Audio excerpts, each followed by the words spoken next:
یہ video clip کے متعلق آپ کا کیا کہنا ہے؟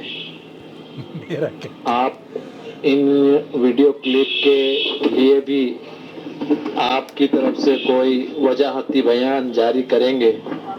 یہ شیخ زکریا رحمۃ اللہ علیہ سے پہلے اپنی کتابوں میں یہ سارے واقعات نقل کر کے گئے ہیں، آپ ان کے اوپر کون سا فتویٰ لگائیں گے؟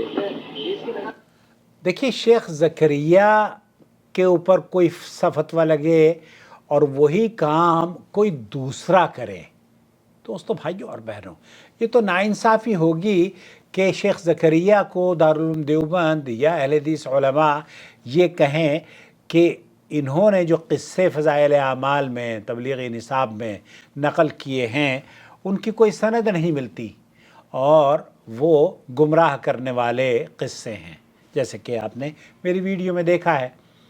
بھائی یہ کہہ رہے ہیں کہ اس سے پہلے اس طرح کے فتوے یا اس طرح کی باتیں جو شیخ زکریا نے لکھی ہیں وہ تو اس سے پہلے بھی لوگوں نے لکھی ہیں، تو کیا ہو گیا؟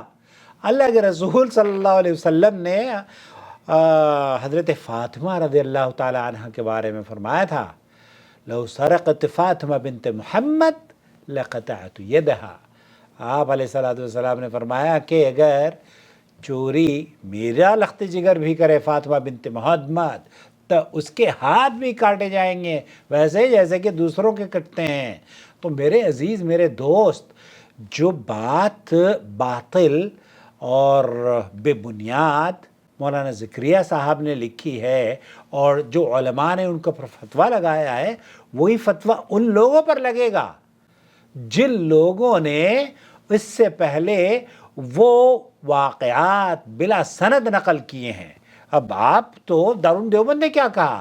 دارالعلوم دیوبند نے کہا کہ مولانا زکریا کے بہت سارے قصے ہیں جو کہ ہمیں تحقیق کرنے کے باوجود نہیں ملے ہیں۔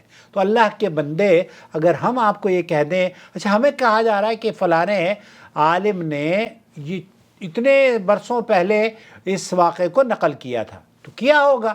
تلک امت قد خلت، وہ امت تھی اور وہ چلے گئے، اس دنیا سے چلے گئے، اور اللہ کے یہاں اگر وہ نیک کام کر کے گئے ہیں تو اس کا اجر پا رہے ہوں گے، اور اگر اس کے بالکل برعکس کر کے گئے ہیں تو اللہ کے یہاں وہ جس چیز کے مستحق تھے وہ پا رہے ہوں گے۔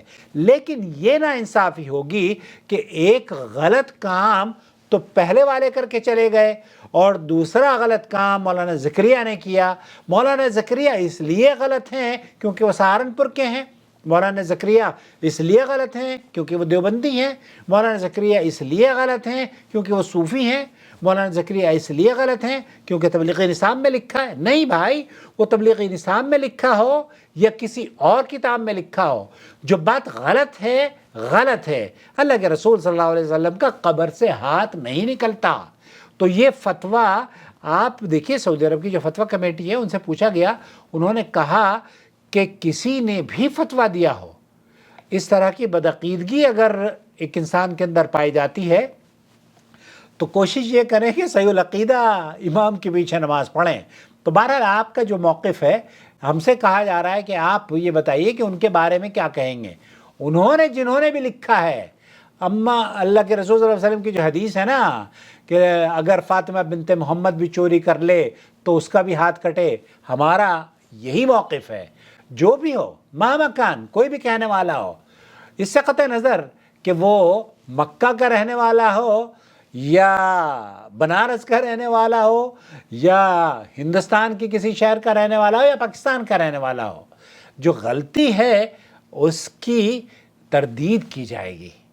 یہ کوئی اس میں صرف اس لیے مولانا زکریا کی بات نہیں کی جا رہی ہے کہ وہ سہارنپور کے رہنے والے ہیں۔ سہارنپور میں بہت اچھے لوگ بھی رہتے ہیں بھائی، بہت موحد بھی رہتے ہیں، اللہ تعالیٰ ان میں اضافہ فرمائے۔ تو اس لیے یہ کہنا کہ جناب آپ کا ان لوگوں کے بارے میں کیا خیال ہے، کیونکہ ایک ویڈیو بنی ہے، وہ کہتے ہیں جناب فلانی کتاب میں یہ لکھا تھا، فلانی کتاب میں بالکل لکھا ہوگا، اور لکھا ہے، ہمیں پتہ ہے مولانا زکریا سے پہلے بھی یہ لکھا تھا۔ تو بے سند بات مولانا زکریا لکھیں یا کوئی اور لکھے، جو غلط ہے وہ غلط ہے۔ میرے خیال سے وضاحت ہو گئی ہوگی، اور اس میں کوئی یہ تو تعصب کی بات نہیں ہے نا، غلطی تو غلطی ہے۔ فاطمہ بنت محمد بھی چوری کرے تو اللہ کے رسول نے فرمایا ہم تو ہاتھ اس کا بھی کاٹیں. تو آپ جو غلطی کریں گے وہ غلطی ہے. آپ کے دوسرے جو لوگ غلطی کرتے ہیں وہ بھی غلطی ہے بھائی، چاہے وہ کسی مکتب فکر کے رہنے والے کیوں نہ ہوں. وما أرسلنا من قبلك إلا رجالا نوحي إليهم فاسألوا أهل الذكر إن كنتم لا تعلمون بالبينات والزبر وأنزلنا إليك الذكر لتبين للناس ما نزل إليهم ولعلهم يتفكرون.